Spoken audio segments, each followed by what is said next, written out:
hébreu et en grec, nous avons pris 5 autres directions pour définir la méchanceté selon la Bible.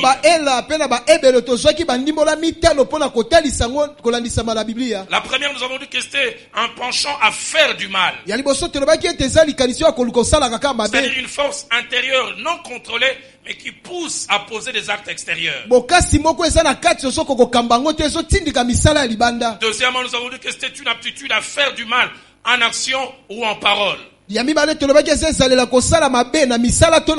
Mais qui tirait sa source des intentions. Ce sont des intentions qui fabriquent des actes et qui fabriquent des paroles.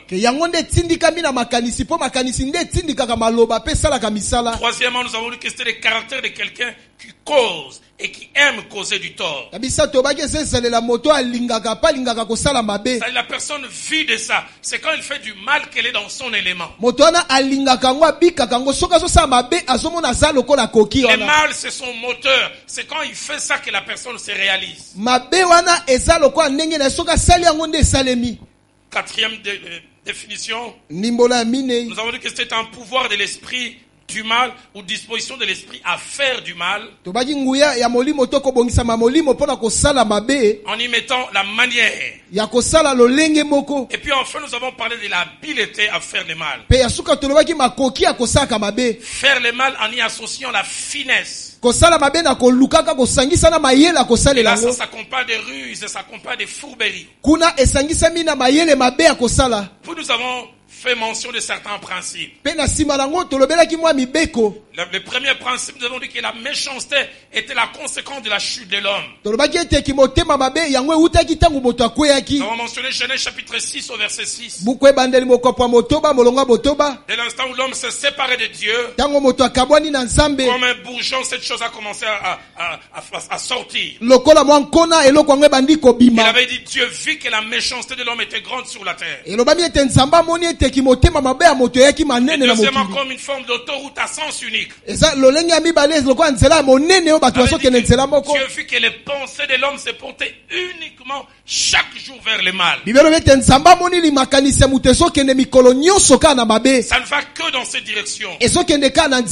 Deuxième principe, nous avons dit que tout homme sans Dieu, qui n'a pas Christ comme Seigneur et Sauveur, était naturellement, automatiquement et intrinsèquement à la merci de la méchanceté. Tu es enclin à la méchanceté sans effort. Psaume 58 au verset 4 dit, les méchants sont pervertis dès le sein maternel. Ils ne deviennent pas à l'extérieur, ils le sont déjà. L'extérieur ne fait qu'amplifier. Troisièmement, nous avons dit que Caïn était l'ancêtre de tous les méchants. C'est lui le premier à poser les actes de méchanceté en tuant son frère. En l'invitant par hypocrisie, viens, on va prendre du beau temps. Et il a commencé à lui donner des coups jusqu'à ôter la vie. Et même quand Dieu lui pose la question, où est ton frère? Il fait comme si de rien n'était. Suis-je le gardien de mon frère? Et pourtant, il sait qu'il vient de lui ôter la vie. Quatrième principe, nous avons dit que la méchanceté n'était jamais cachée. Là où elle est présente, elle sointe toujours. Elle finit par se faire voir. Elle habite le cœur, mais elle finit par sortir en parole, en acte, en attitude. Quelqu'un qui ne vous aime pas, qui vous haït, il ne peut pas les cacher éternellement. Ça finira par sortir. Cinquième principe, et c'est cela en rapport avec le temps. Nous avons dit qu'il y avait deux types de méchants. Des méchants sporadiques, accidentels. Mais nous avons dit aussi qu'il y avait des méchants permanents. Les uns, c'est leur style de vie. Mais d'autres, comme l'exemple de David, pas toujours méchant, mais confronté à un problème, il a touché à la femme d'autrui, et pour couvrir son mal, il devient méchant. Il envoie Uri sur le front afin qu'il meure. Mais après, on voit comment il regrette. Autre principe que nous avons eu à mentionner. Nous avons dit que la méchanceté est comme un arbre qui tire sa force de la sève qui l'aide à grandir. La méchanceté avait comme racine principale l'égoïsme. Il n'y a jamais de méchanceté sans égoïsme. On ne peut faire mal à l'autre que parce qu'on ne prend pas en compte ses intérêts, son bonheur et ses émotions. Seule ma douleur existe, seule ma souffrance existe, mais la souffrance de l'autre, les problèmes de l'autre, ça n'existe pas. Et puis nous avons dit aussi que la méchanceté pouvait avoir plusieurs formes. Nous en avons fait mention dimanche passé. Et puis enfin, nous avons dit une chose importante. Que la méchanceté ne convenait pas aux saints.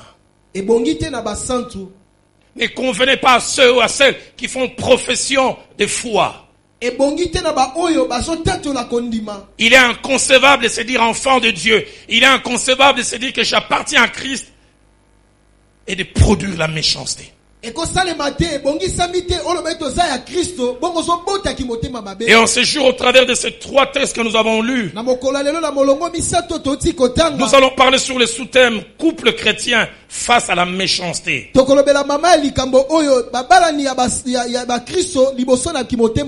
Les couples prétendus chrétiens parce que l'un et l'autre font profession de foi face à la production du mal.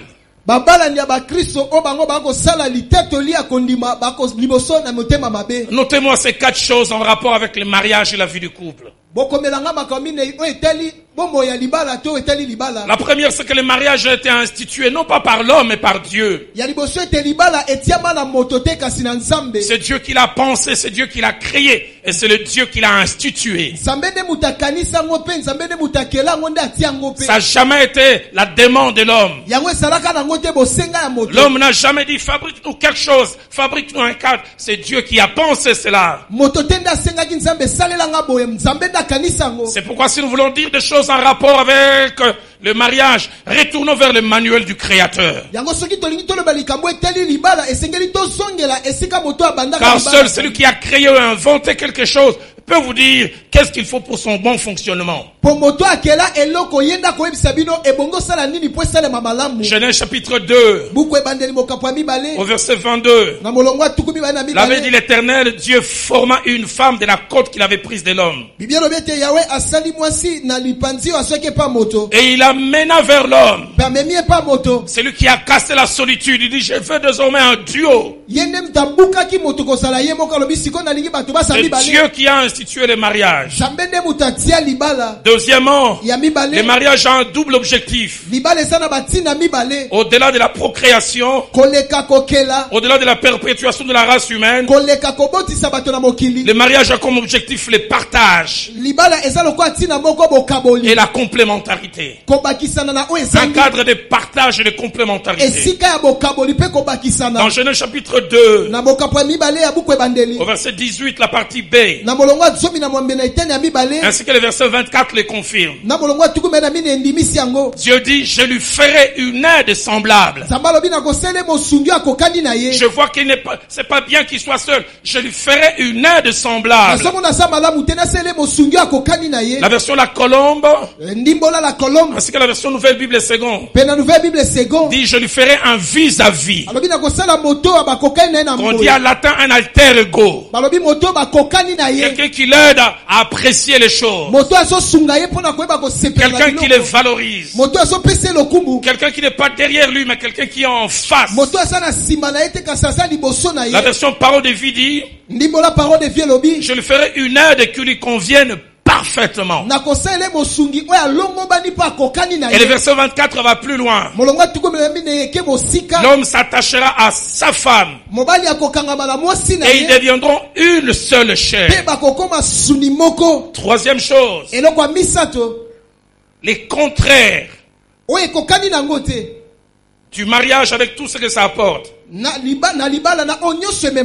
le célibat ou la solitude ne sont pas de bonnes choses. Je me demande, célibataire, comment vous faites pour vivre? Surtout les vieux célibataires. Genèse 2, verset 18, la partie A. C'est Dieu qui dit, c'est la première négation de la Bible. Il n'est pas bon que l'homme soit seul. Le mot là, bon, veut dire utile, bénéfique, enrichissant. C'est pas enrichissant d'être seul. C'est pas bénéfique d'être seul. C'est pas d'une grande utilité d'être seul. Et quand Dieu dit il est pas bon, il est pas bon physiquement, il est pas bon psychiquement, il est pas bon émotionnellement. Célibataire mawa, tristesse pour vous. Il n'est pas bon. Il n'est pas là, mon voisin du premier culte. Il était juste en face de moi, tiré à 4 épingles. En blazer sûrement de 2000 €, mais célibataire. Quand Dieu le voit un homme incomplet, Dieu ne voit pas quelqu'un qui marche sur 2 jambes, Dieu voit quelqu'un qui marche comme ça. Incomplet. Si tu es à côté d'un célibataire, dis-lui que tu le veux ou non, tu es incomplet. J'ai entendu un courageux qui dit, et aussi la d'ici là, mais en attendant aux incomplets. 4e chose, dans la pensée de Dieu, le mariage est et doit être un cadre d'épanouissement, de réalisation de soi, de bonheur donné et reçu, mais pas un cadre où la méchanceté et la nuisance doivent faire jour. Dans la pensée de Dieu, la méchanceté ou le désir ou la pensée de nuire ou de faire mal à l'autre, en attitude, en parole ou en acte, ne devrait pas exister, si pas à plusieurs endroits, surtout pas dans les mariages. Plusieurs passages de la Bible les confirment. Proverbe 31, verset 12. Ainsi que le verset 28 parlant de la femme dite vertueuse les confirme. 2 choses démontrent cela. L'absence de méchanceté dans son chef, dans ses rapports avec son mari. Écoutez ce que la Bible dit d'elle dans ses rapports avec son mari. Elle fait du bien et non du mal. Faiseuse de bien. Chaque fois qu'elle est assise, elle complote. Que dois-je faire pour les réjouir? Que dois-je faire pour qu'ils soient encore plus heureux? Elle fait du bien et non du mal. Et la Bible ajoute tous les jours de sa vie. Et l'on peut paraphraser aussi, son homme lui fait du bien et non du mal. Femme à côté d'un homme depuis quelques mois, depuis quelques années, est-ce que vous êtes une faiseuse de bien? Marie à côté de cette femme depuis quelques mois, depuis quelques années, est-ce que vous êtes un faiseur de bien? Elle fait tellement du bien. L'abbé dit son mari lui donne des louanges. Son mari lève le main et dit Seigneur, merci pour la femme que Dieu m'a donnée. Est-ce que votre homme rend des actions de grâce vis-à-vis de Dieu à cause de vous? Ou bien il dit comme les Quinois, je porterai toujours ma charge.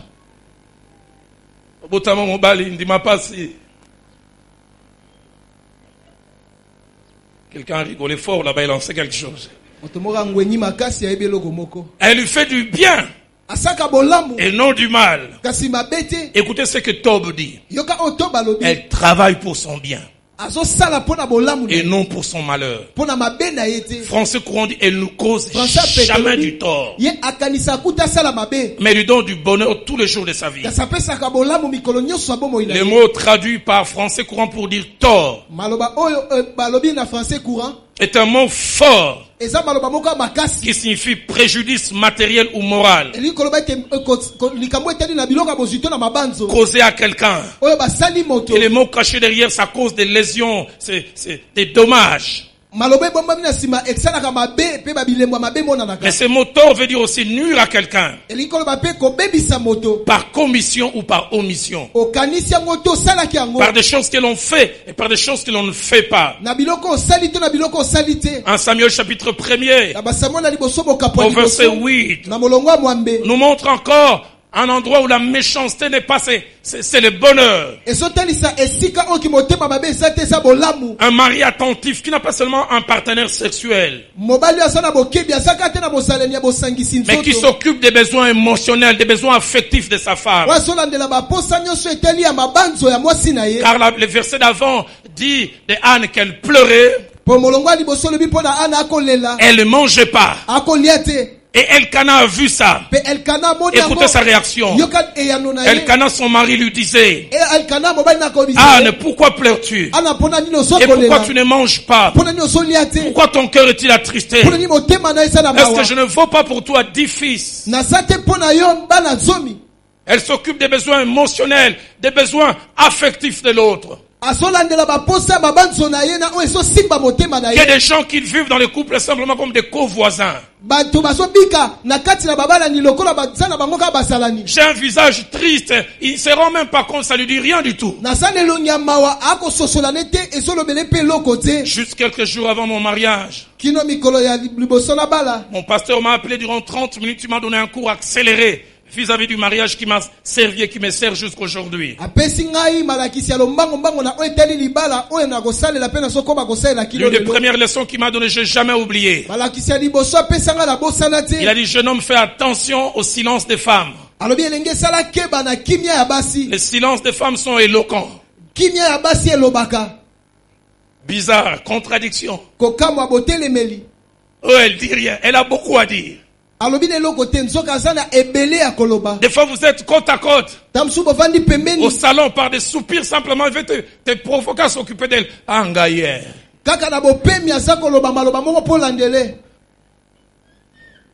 Et toi tu n'es que devant Real Barça. Wow!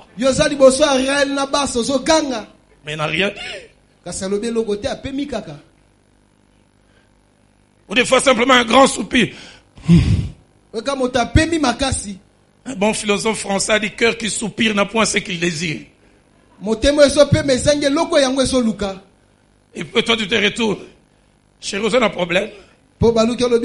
Elle commencera toujours par la réponse officielle. Non, il est côté. Et toi, l'homme spirituel qui a un doctorat en théologie. La Bible dit que ton oui soit oui. Que ton non soit non. Tout ce que nous ajoute vient du diable. Elle a dit rien. Si tu vis longtemps, tu apprendras quelquefois quand elle dit non, tu arrêtes la télé. Chérie, je te connais, je vois dans tes yeux qu'il y a la tristesse. Il y a un problème. Et tu entendras subitement.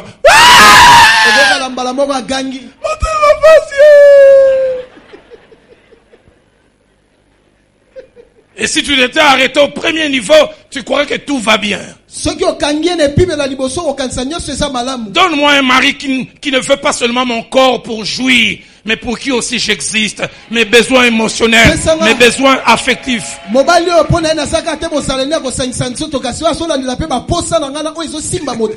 Pasteur Véro et moi, on a suivi le cas d'une sœur au début de Philadelphie. Elle a dit quelquefois pour notre il y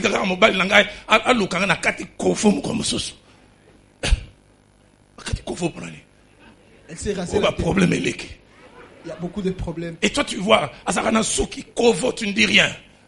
Tu chantes simplement. Alléluia. Et pourtant ce sont des appels des pieds. Une manière de te dire au secours. J'ai des problèmes. Et Dieu veut que dans des couples dits chrétiens, que ces choses où quelqu'un s'occupe des besoins de l'autre et puisse exister. Genèse 24, au verset 67, nous parle de l'apport de Rebecca dans la vie d'Isaac. Après le décès de sa mère, un grand vide affectif. Les gens ont vu dans la vie d'Isaac un avant et un après la venue de Rebecca. Isaac prit Rebecca qui devint sa femme. Et il l'aima. Il avait ajouté ainsi, fut consolé Isaac après avoir perdu sa mère. La version Tob utilise le mot réconfort. Donne-moi quelqu'un qui à mes côtés vient m'apporter des choses. Viens d'enlever le poids qu'il y a sur mes épaules. Oh, mais Genèse 26, au verset 8, nous parle d'une scène très rare dans nos couples. Même dans les couples dits chrétiens. Et pourtant, c'est ce sort d'image que Dieu rêve,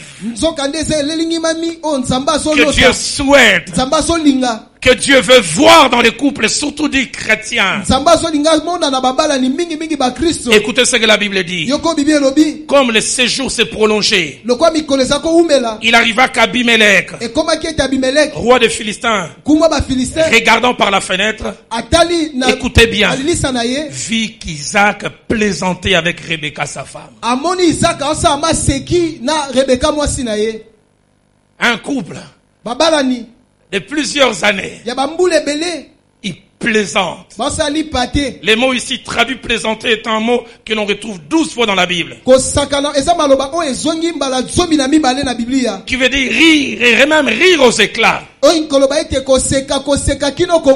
qui veut dire jouer ou faire un jeu. Du reste, français courant les traduit autrement, il dit il plaisantait tendrement. Nouvelle Bible Second et Tob vont plus loin. Il dit il s'amusait. C'est-à-dire il se divertissait. Il s'occupait agréablement. Il s'est récréé. Il s'est répandait la gaieté. La version la colombe va plus loin. Isaac badiner avec sa femme. Le mot badiner veut dire faire les pitres, faire les clowns. Je suis arrivé un jour visiter un couple. L'homme plus âgé que moi. Il portait sa femme sur le dos, il était en train de jouer cheval, kidi. Je suis rentré, j'étais comme gêné. J'ai dit, excusez-moi, il dit non, pasteur, on t'excuse pas, on va continuer. Kidi. Où est le mal? Dieu est content de cela. Vous, votre couple, on dirait que Babalissa nous n'enco. C'est comme si on vous a fait. Vous êtes des co-voisins. Vous êtes comme les voisins des trains ou des métros en Europe. Allez en Europe, on a métro, on ne jamais. On a livre, on a journal. Ou deux condamnés à mort qui seront exécutés demain qui méditent sur leur mort.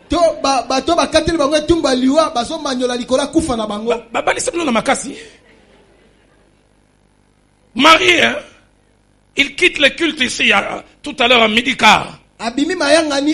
Ils iront jusqu'à l'Upen. Silence. L'homme en train de se dire.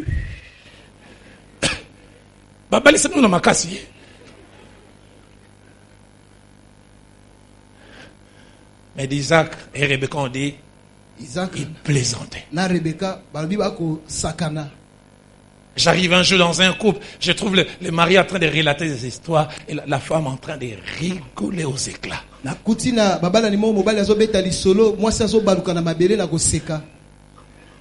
Tu es content de cela?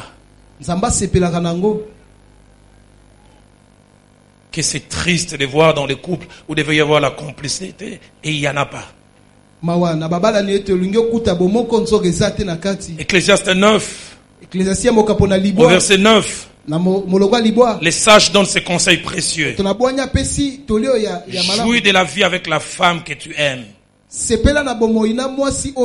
c'est là pendant tous les jours de ta vie de vanité. Ce que Dieu t'a donné sous le soleil. Il dit c'est ta part dans la vie. Apparemment quand tu es avec lui, avec André, que tu t'ennuies.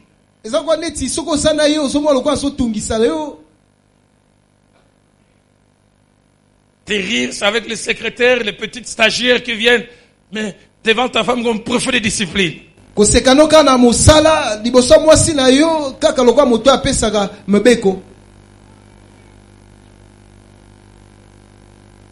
Dieu veut qu'il y ait la complicité. Mais dans le monde principalement. Mais malheureusement même dans l'église. Dans le couple supposé chrétien, parce que l'homme et la femme sont supposés être réconciliés avec Christ. On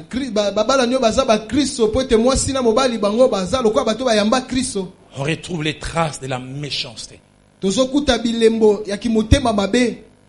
Dans ce cadre où on devait s'enrichir, se faire du bien, on s'est mis à la nuisance à l'autre, vis-à-vis de l'autre. Avant de voir pourquoi les gens, tout en étant chrétiens ou se prétendent tels, se font du mal, nous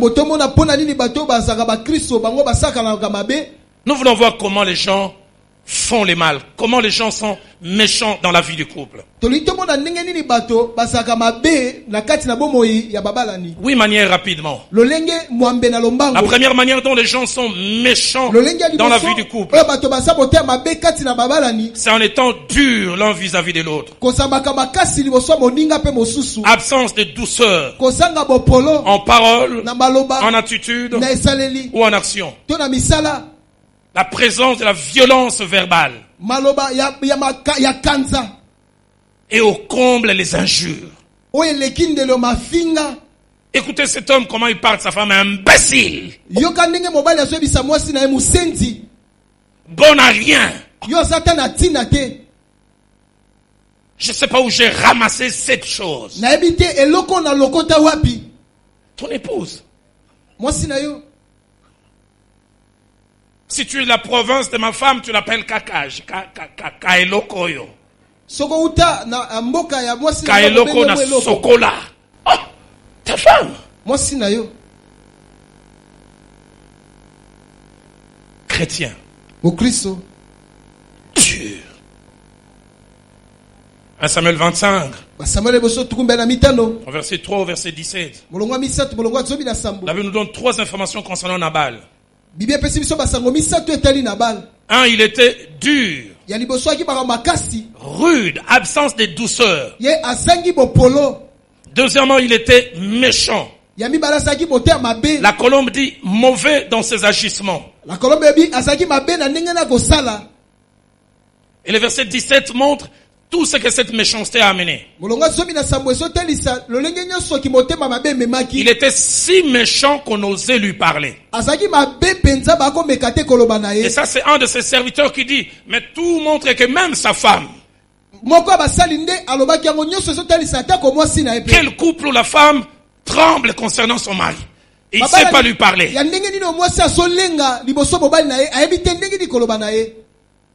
Et puis quelqu'un se vante.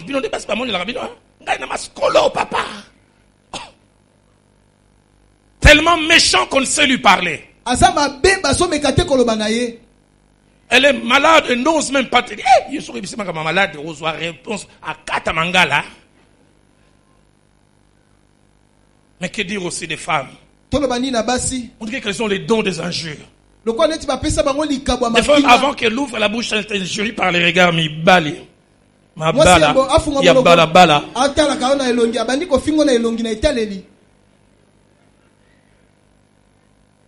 Méchanceté. Des injures en privé des injures en public, des injures devant les enfants, des injures devant les travailleurs. Quand on parle d'injures, on parle des gestes ou paroles adressées directement ou indirectement à quelqu'un pour l'offenser, toucher son amour propre, lui faire du tort, l'abaisser à ses propres yeux, aux yeux d'autres personnes. Proverbe 12 au verset 18 résume cela. Il dit, tel qui parle est légèrement blesse comme un glaive. Il y a des gens qui ont des paroles telles qu'on t'a poignardé. Une femme me disait un jour, des fois je préfère qu'il me tape physiquement. Ces mots sont comme des coups de poignard.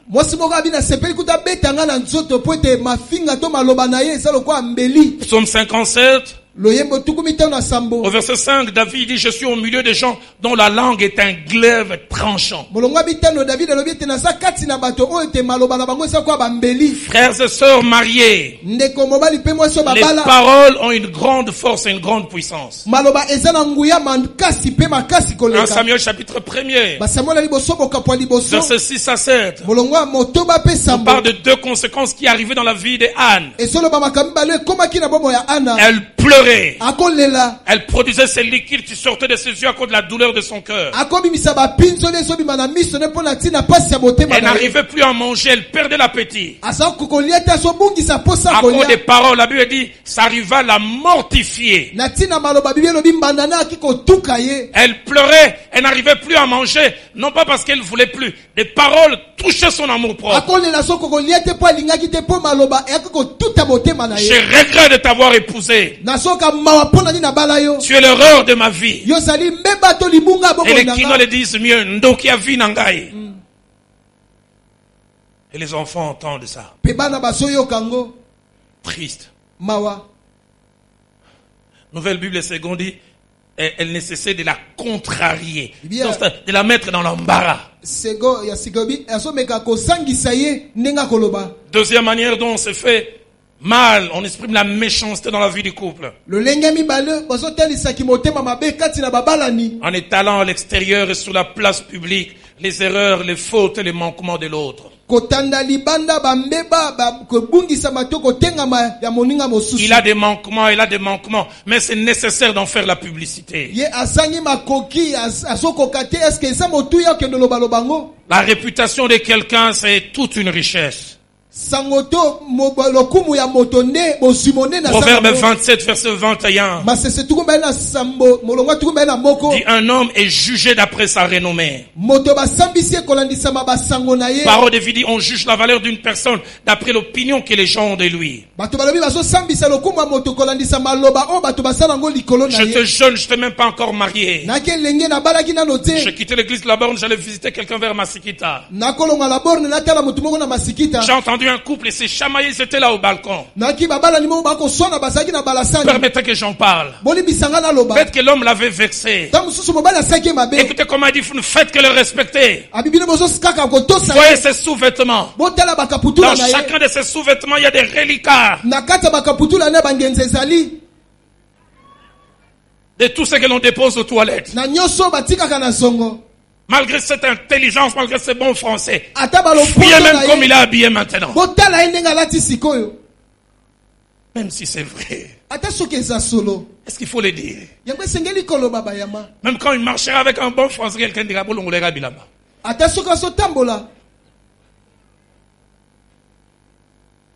est-ce nécessaire d'étaler ces choses? Ma femme, elle est sale. Venez voir notre chambre à coucher.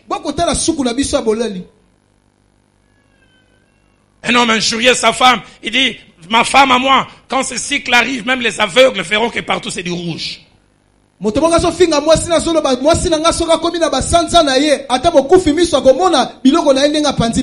Je revois un couple. La femme a raté le foufou.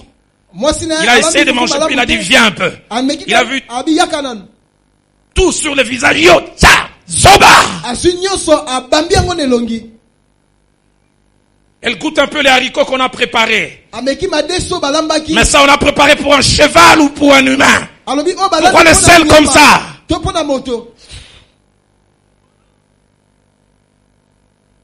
Je ne veux pas dire qu'il faut fermer les yeux sur les erreurs et les manquements. Mais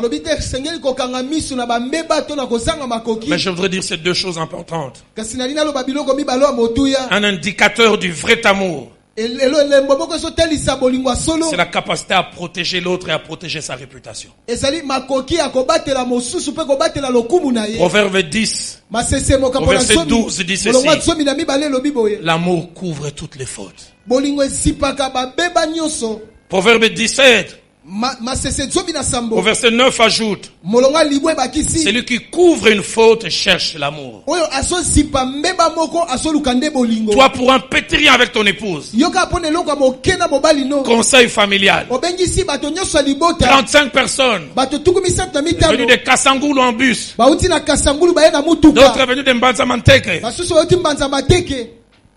Faut éduquer sur mon abino salité. Et c'est nécessaire. Méchanceté. Tu ne penses pas à ce que l'autre va ressentir. Tu ne penses pas à la douleur de l'autre. Mais deuxièmement, un indicateur qui montre que nous sommes vraiment matures se révélera lors des tempêtes, où l'autre est en position de faiblesse. Matthieu 1:19. C'est plus facile pour nous de lire et de cogiter dessus. Joseph était fiancé à Marie. Et puis un beau jour, Marie vient lui dire: je suis enceinte, mais par la vertu du Saint-Esprit. Nous, on est spirituel, on comprend rapidement. Mais on peut s'imaginer l'embarras devant lequel Joseph s'est trouvé. Qu'est-ce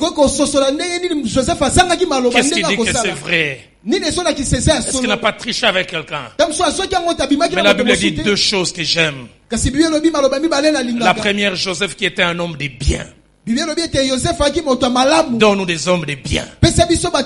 La deuxième des choses, il décida de se séparer sans la diffamer. Sans lui faire mauvaise publicité. J'aime ce que la version Alfred Kouane dit. Il ne voulut pas lui faire un affront public et l'exposer à perdre son bon renom. Parole de vie, il n'a pas voulu l'accuser devant tout le monde. Troisième manière d'être méchant dans la vie des couples, c'est en étant infidèle, en allant à l'extérieur avec quelqu'un d'autre que notre partenaire. Un homme et une femme, c'est pas fait pour être partagé. Votre corps appartient à votre mari, votre corps appartient à votre femme. C'est de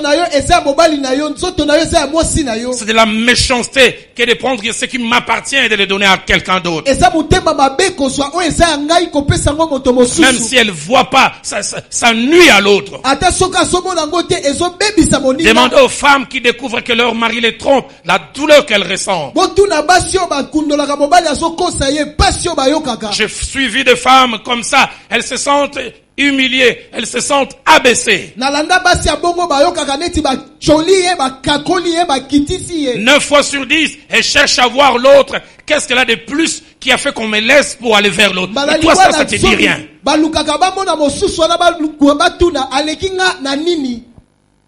Avoir ta femme qui te trompe.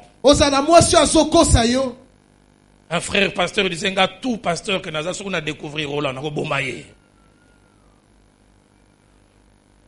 Proverbe 6, verset 32.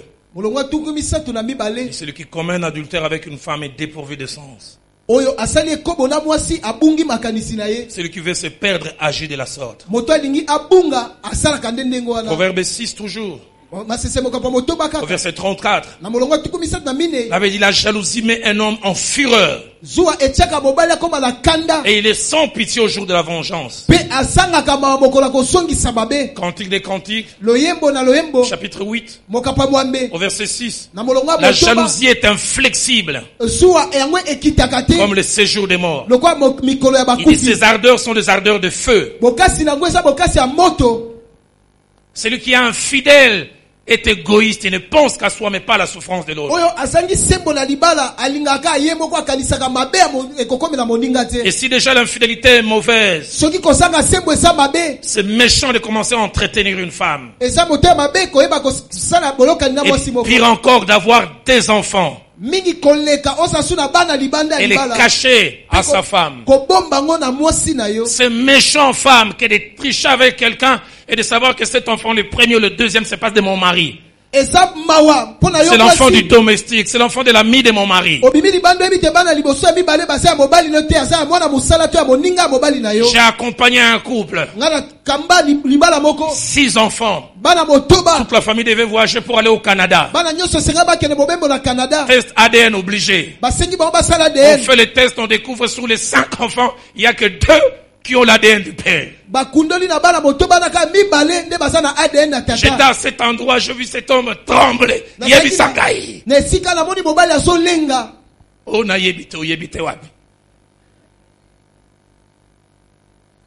C'est méchant de faire ça. Proverbe 5, 15 à 17. Les sages de manière imagée parlent de l'exclusivité de l'intimité, censé être réservé à son conjoint ou à sa conjointe seulement. Il dit, bois les eaux de ta citerne, les eaux qui sortent de ton puits. Tes sources doivent-elles se répandre au dehors? Tes ruisseaux doivent-ils couler sur les places publiques? Qu'ils soient pour toi et toi seul, et non pour des étrangers avec toi. J'ouvrirai rapidement une parenthèse que je fermerai. Si c'est déjà méchant pour un homme, pour une femme de tromper, c'est aussi méchant pour des jeunes filles qui se disent chrétiennes et de sortir avec le mari d'autrui. Tu viens ici à l'église, tu triches avec le mari d'autrui. C'est méchant. Tu voles l'énergie qui est réservée pour la femme légitime. Tu voles les moyens. Si tu ne te convertis pas, que mon Dieu te rencontre. Et tu viens ici, tu lèves les mains, je prie à final bête au licofio. Méchante. Il termine le travail, il veut rentrer chez lui à la maison, tu dois venir ici. 21h, il s'en non, je dois rentrer chez moi, non, reste. Méchante, voleuse. Moyibi. Ntimambi.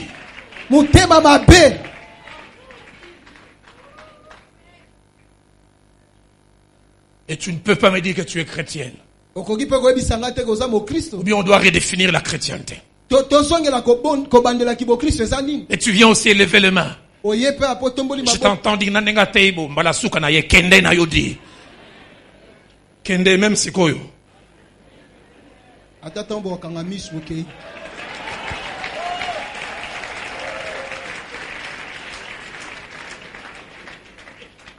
Quatrième manière d'être méchante. C'est voler son mari ou sa femme. Être malhonnête sur le plan financier. Tu dois amener les habits au lavage ou des vestes, tu découvres $300.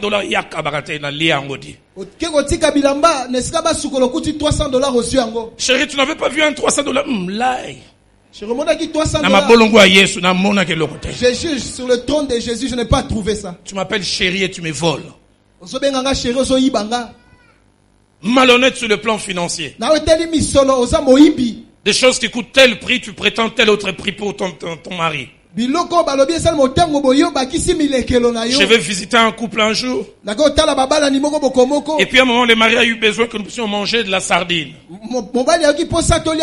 Pas un enfant. J'ai dit, mais tu peux envoyer madame. Il dit, et j'ai découvert un terme. Il dit, c'est une miviologue.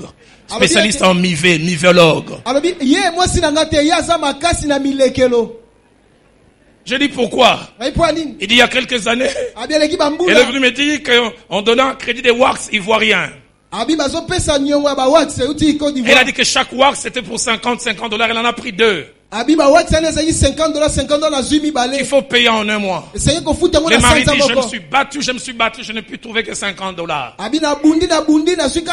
Jusqu'au 29e jour, j'arrivais pas à trouver les restes. Et les délais passés, elle m'a pourri la vie. Le visage défait. Vous savez comment les femmes savent vous manipuler. J'ai honte de passer devant cette maman à cause de la dette. Le mari a supporté une première semaine, quelques jours après, dit, je vais aller me jeter dans la gueule du lion. À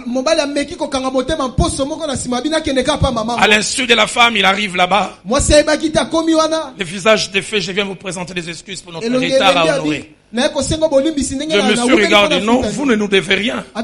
Si, on vous doit quelque chose. C'est 50, mais c'est moi le vendeur, vous me devez. C'est moi qui t'ai dit, c'est ma... Alors, discussion. Il dit, le wax que ta femme a eu à prendre, c'est 25. Et vous avez payé 50, tout est fini. Du reste, elle a signé ici, c'est soldé, c'est vrai. Et le mari rentre à la maison. Chérie, finalement, le wax, là, c'était comme, mais nigga, s'arrête. Ça, ce sont les femmes. Et le mari lui dit, je viens de là.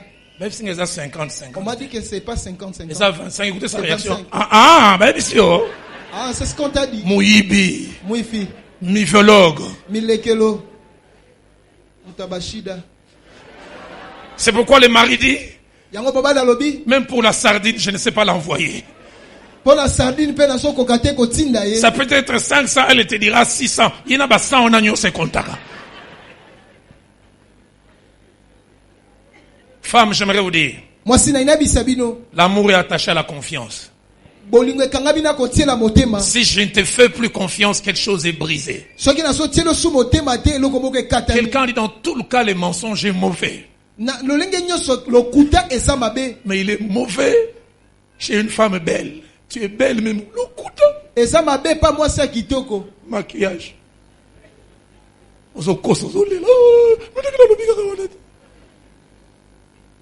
Si tu es assise à côté d'une femme mariée, pose la question, dis pas moi mais les pasteurs, miviologue ou pas?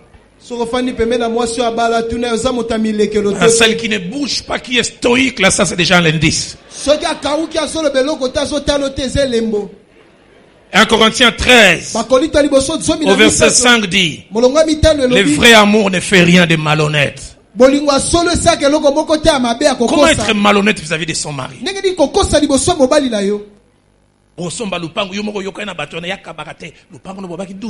C'est 14. Et toi-même tu vas bouffer de l'autre côté. C'est méchant. Méchant. Cinquième manière d'être méchante.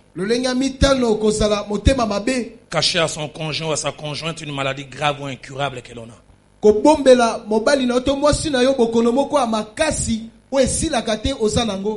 On a été contaminé, mais on contamine l'autre volontairement.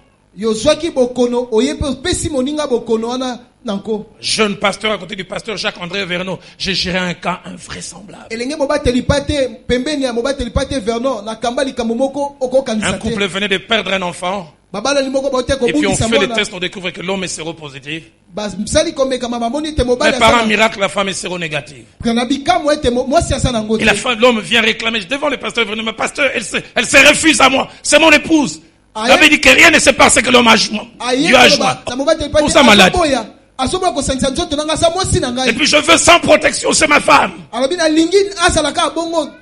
N'a-t-elle pas dit dans le meilleur et dans le pire?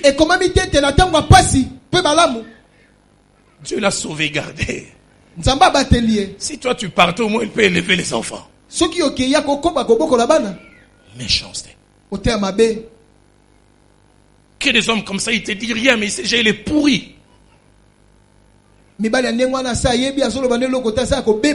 Il vient te partager la mort. Cinquième manière d'être méchant, c'est négliger l'autre et ne pas prendre soin de lui ou d'elle. Que c'est triste des fois de voir un homme marié ayant des moyens, il marche avec sa femme, vous dites c'est le patron et la bonne ou quoi? Quel écart?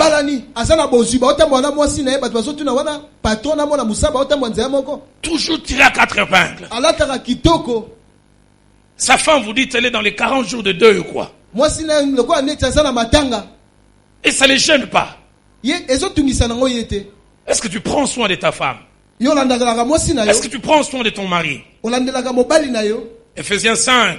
28 à 29 dit les maris doivent aimer leur femme comme leur propre corps. Celui qui aime sa femme s'aime lui-même. Car personne n'a jamais haï sa propre chair. Mais il la nourrit et il en prend soin.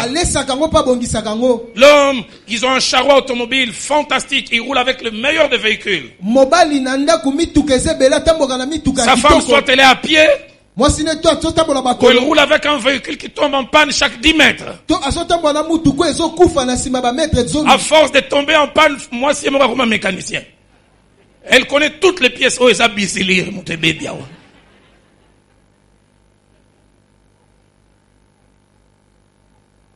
1 Timothée 5, 8 dit, si quelqu'un n'a pas soin des siens, et principalement de ceux de sa famille, il a renié la foi. La pensée principale c'est attacher à la famille, mais la vraie pensée c'est à la vie des couples. J'aime le passage de 1 Roi chapitre 10 au verset 8. La reine de Séba fait le long voyage. Elle arrive à Jérusalem. Elle n'a pas simplement vu Salomon. Mais écoutez ce que la Bible dit. Lorsqu'elle vit les habits de ses serviteurs, les services de ses chansons, il se met à louer les serviteurs. Heureux que vous êtes d'avoir un tel homme. Homme marié, votre valeur ne dépend pas seulement de vous. Votre valeur dépend aussi de votre femme. Comment les gens la voient. Quand nous étions encore de l'autre côté, notre premier bureau, j'oublie encore l'endroit.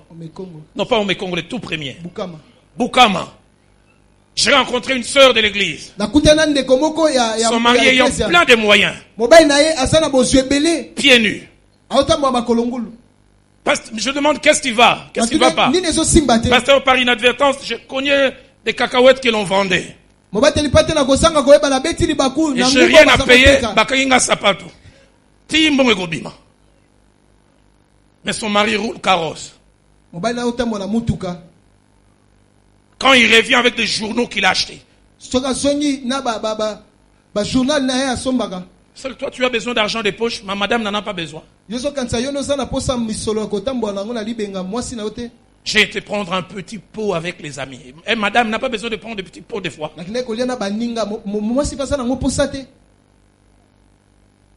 C'est méchant.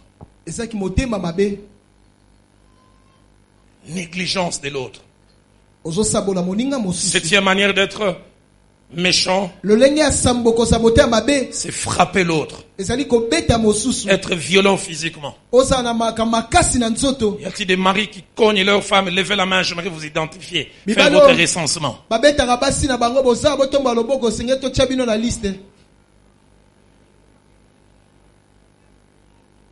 Alors je pose l'inverse. Moi je vais déjà lever la main. Y a-t-il des maris qui ne frappent jamais?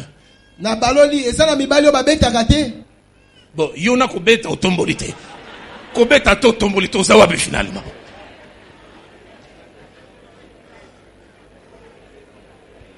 C'est méchant. Il cogne sa femme comme si c'était un étranger. J'ai jamais oublié, je devais avoir 7 ou 8 ans. J'ai été traumatisé. Ma mère m'a dit durant plus de 2 ans, j'arrivais pas à manger la viande. Une grande cousine à moi qui est maintenant à Toulouse. 6 mois après le mariage, son mari l'a cogné, gonflé, blessé. Ça sentait de la viande boucanée. Ma mère me dit quand nous la voyons, nous fuyons. Ça m'a jamais quitté cette image. Durant plusieurs semaines, je vois comment on mettait de l'eau chaude et on la couvrait. Mon pasteur, le fait Jacques-André Vernon, disait ceci. Aucun mari n'a le droit de taper sa femme, même en utilisant un bouquet de fleurs pour ça. Colossiens 3:19. L'apôtre encourage les maris à deux choses. À aimer leurs femmes et à ne pas les aigrir. Ephésiens 5, 28 à 29. Les maris doivent aimer leurs femmes comme leur propre corps. Matthieu 7 au verset 12. Tout ce que vous voulez que les hommes fassent pour vous, faites-le de même pour eux.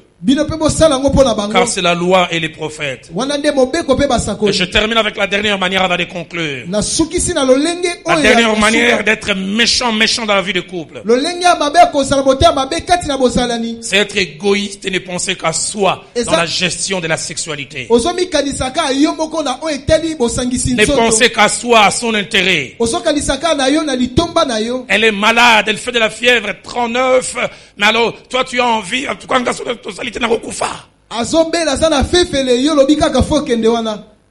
mot des dents intense. Elle pleure.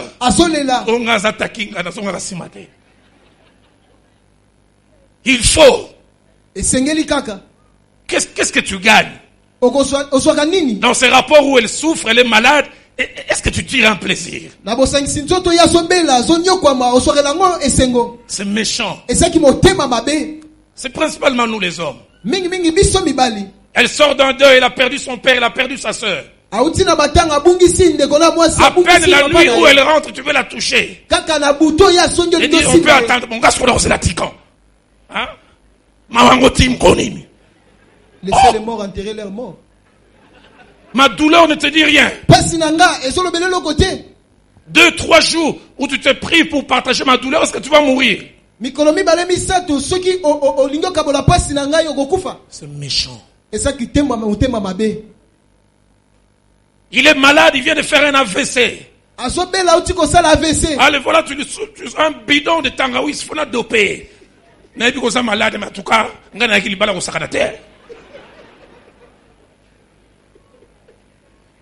mais tu vas les tuer. C'est méchant. Je vais encore le lien pour les femmes qui font de lui conjugal un endroit où ils règlent des problèmes. Tu m'as pas donné ceci au Komona.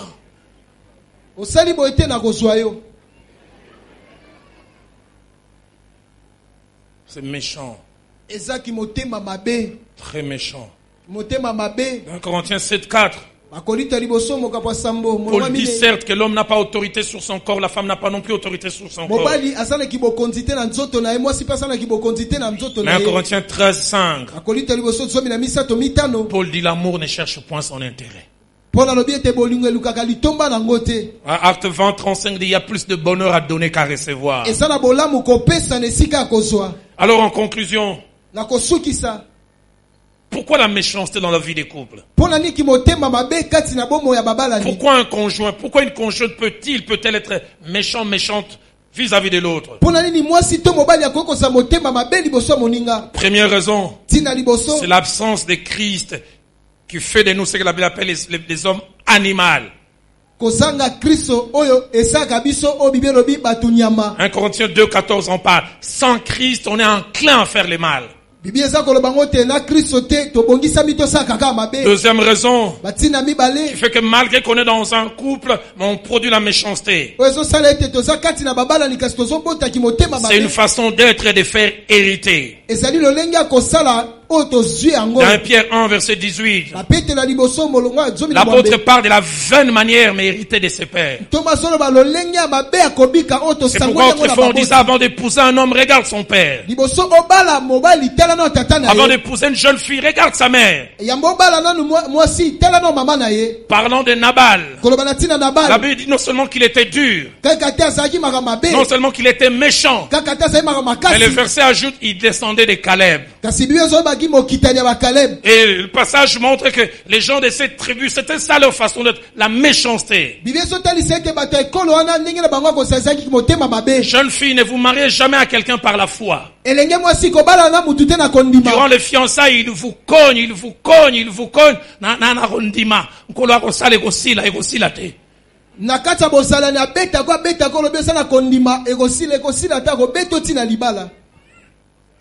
Son comportement est dû à un héritage spirituel. Quatrièmement, c'est la possession démoniaque. En Samuel 18, verset 10 à 11. On parle de Saül qui cherchait à tuer David en étant méchant. Mais c'était un mauvais esprit qui les poussait à ça.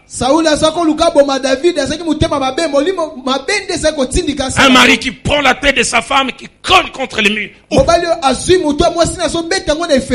Qu'il a fait tomber les crasses. Le sang gicle, ça veut dire il y a quelque chose qui ne va pas. Elle est enceinte et tu donnes même des coups jusqu'au ventre. Pouf!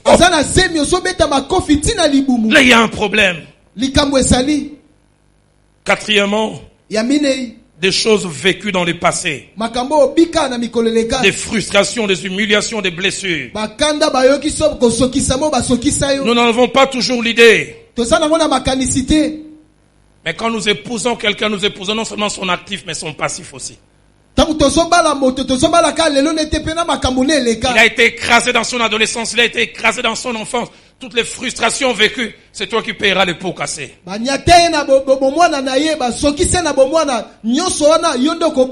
Genèse 4, verset 23. On trouve un homme violent, les mecs.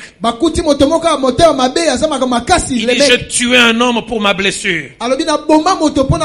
Et un jeune homme pour ma maîtrissure.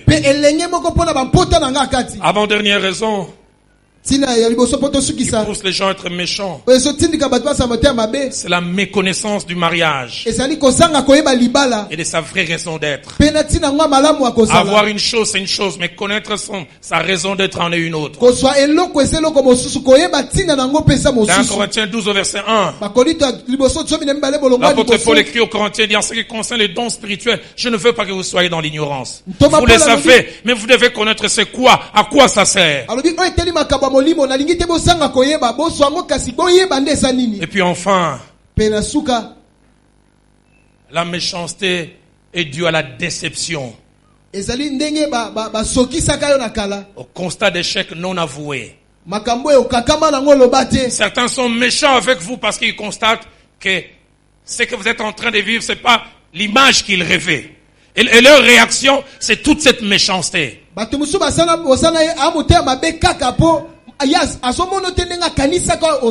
Proverbe 13 verset 12 dit,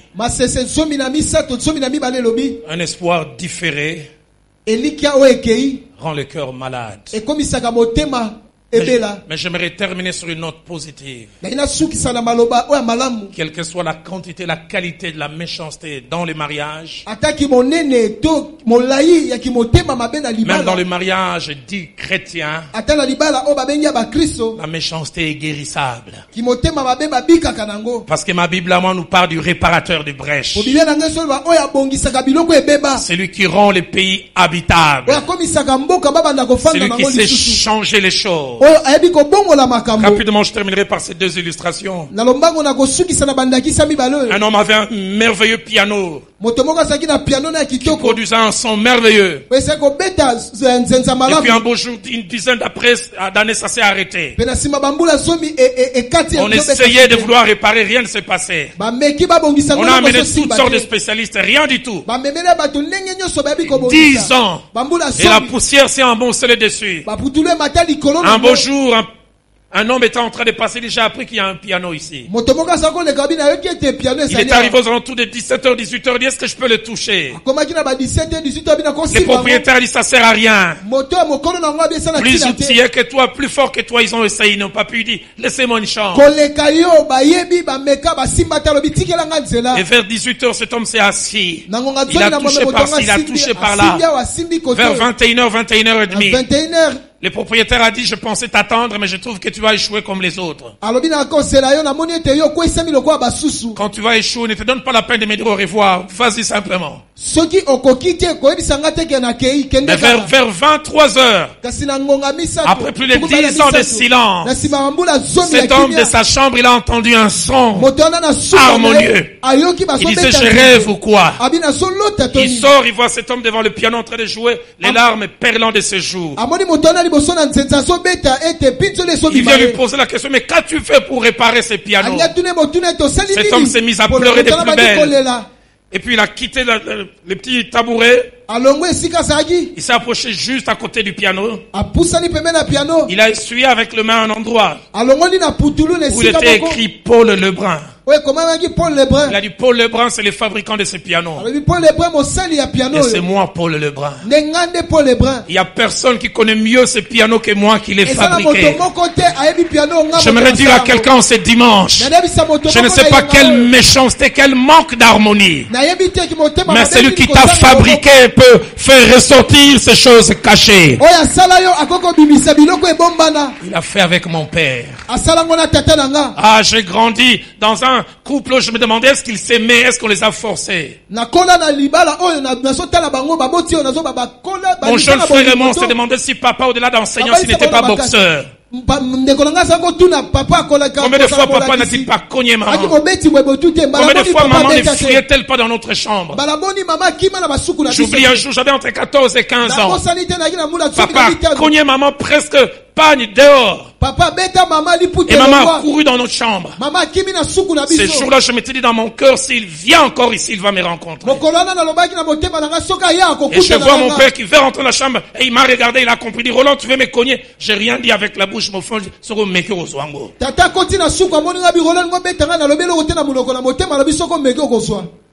C'est toutes les scènes auxquelles j'ai assisté. Et puis vers la fin des années 90, Dieu a touché mon père. Le loup est devenu l'agneau. Le dur est devenu tendre.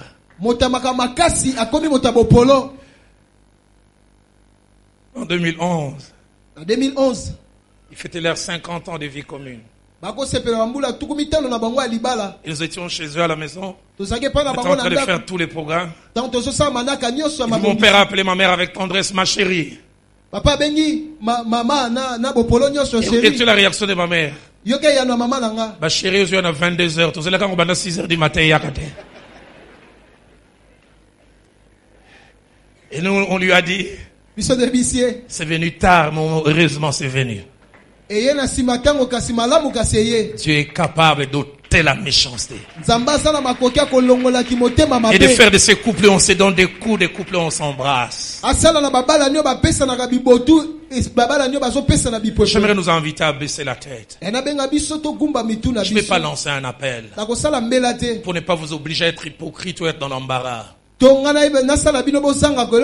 y a-t-il quelqu'un là où il est assis, il dit Dieu m'a parlé? Je suis un mari méchant. Je suis dur. Je néglige mon épouse. Je ne pense qu'à moi, un égoïste. Je néglige ma femme. Y a-t-il une femme qui veut dire je ne suis pas honnête? J'étale trop dehors les choses attachées à mon mari. J'aimerais aussi que les jeunes gens, filles et garçons, puissent dire Seigneur, demain nous voudrions entrer dans des couples, des hommes et des femmes qui n'expriment pas et qui n'expérimentent pas la méchanceté. J'aimerais nous inviter à nous lever. Et j'aimerais même que nous puissions prier que Dieu fasse de Philadelphie une église où les hommes et les femmes s'aiment. Où la méchanceté n'est pas dans la vie des couples. Où les couples sont complices. Les couples s'aiment. Les couples se font du bien. Je ne sais pas quel cantique vous est inspiré. On va juste le chanter un peu. Et puis nous allons prier. Ceux qui ont une bonne vie des couples vont dire, Seigneur, aide-nous à rester comme ça. Car mieux vaut la fin d'une chose que son commencement. Et si tu n'as pas Christ comme Seigneur et Sauveur, le premier cri que tu peux lancer, Seigneur, viens dans mon corps, viens dans ma vie, afin de mater et de détruire cette méchanceté. Mais j'aimerais encourager des couples mariés ou fiancés, ne finissez pas cette réunion sans voir les conseillers. Parlez avec eux, priez avec eux.